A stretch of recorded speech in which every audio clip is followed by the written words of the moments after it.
एक प्रश्न बार बार बहुत ज़्यादा उठाया जाता है कि स्वर्गीय राजीव दीक्षित जी कहते थे कि वे आईआईटी से पास आउट हैं, तो क्या स्वर्गीय राजीव दीक्षित जी आईआईटीएन थे?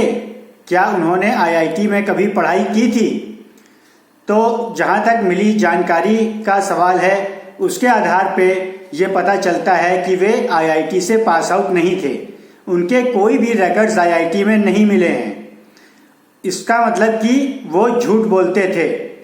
परंतु हमें ये भी समझना पड़ेगा कि वे ऐसा झूठ क्यों बोलते थे।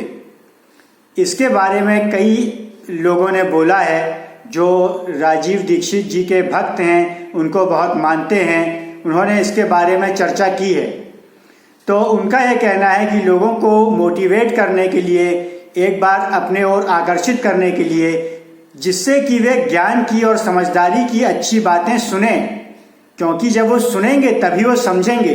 अगर पहले ही नहीं सुनना चाहेंगे तो वो समझेंगे कैसे? वो आएंगे ही नहीं सुनने के लिए, तो उनका समझना नामुमकिन है।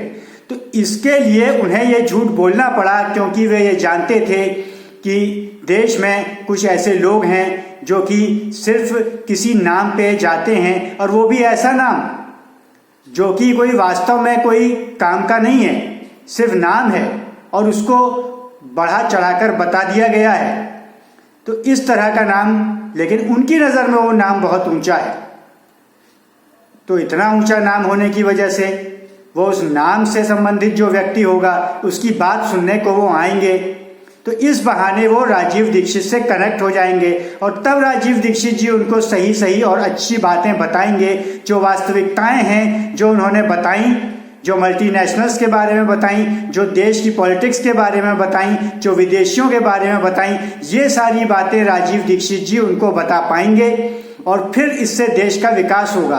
तो यहाँ पे ये इम्पोर्टेंट नहीं है कि उन्होंने कहाँ से पढ़ाई की थी, कहाँ से नहीं की थी, क्योंकि ये तो जो शिक्षा पद्धति है तो मैकले की शिक्षा पद्धति है, जो कि बहुत अच्छी है भी नहीं। तो अगर उन्होंने वहाँ से पढ़ाई कर भी ली होती तो कौन सा बड़ा काम कर लिया होता, तो वो तो ज़्यादा हितकर होता भी नहीं। और वैसे भी बहुत से विदेशी कहते भी रहे हैं इस बात को कि भारतीय लोग सिर्फ सर्टिफिकेट पाना चाहते हैं, सर्टिफिकेट करते रहते हैं, उसके पीछे दौड़ते हैं कि हमें कौन सा सर्टिफिकेट मिल जाए, कौन सा कोर्स करने से, लेकिन वास्तविक जीवन में जीने लायक बातें नहीं करते हैं। वो वैसी बातें नहीं करते हैं, मैं कैसे बिजनेस स्टार्ट करें, कैसे काम स्टार्ट करें। और सेम टू सेम बात राजीव दीक्षित जी भी कहते थे। ऐसे ही एक क्वेश्चन आंसर वाली साइट में एक क्वेश्चन था, जिसका जवाब एक ऑस्ट्रेलियन ने दिया था।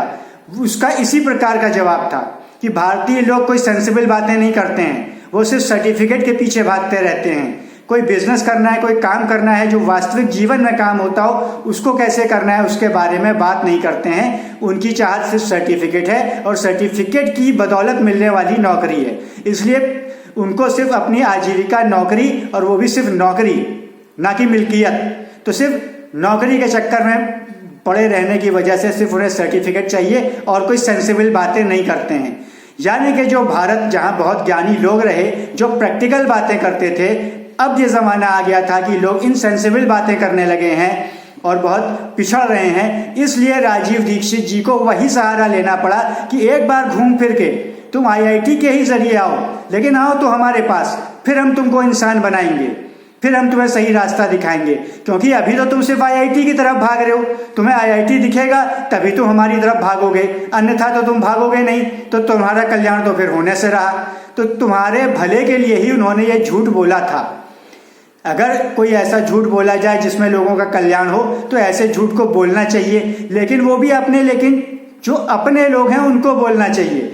वरना तो लोग सिर्फ झूठी झूठ बोलेंगे, कहेंगे ये तो तुम्हारे लिए हितकर था इसलिए बोला।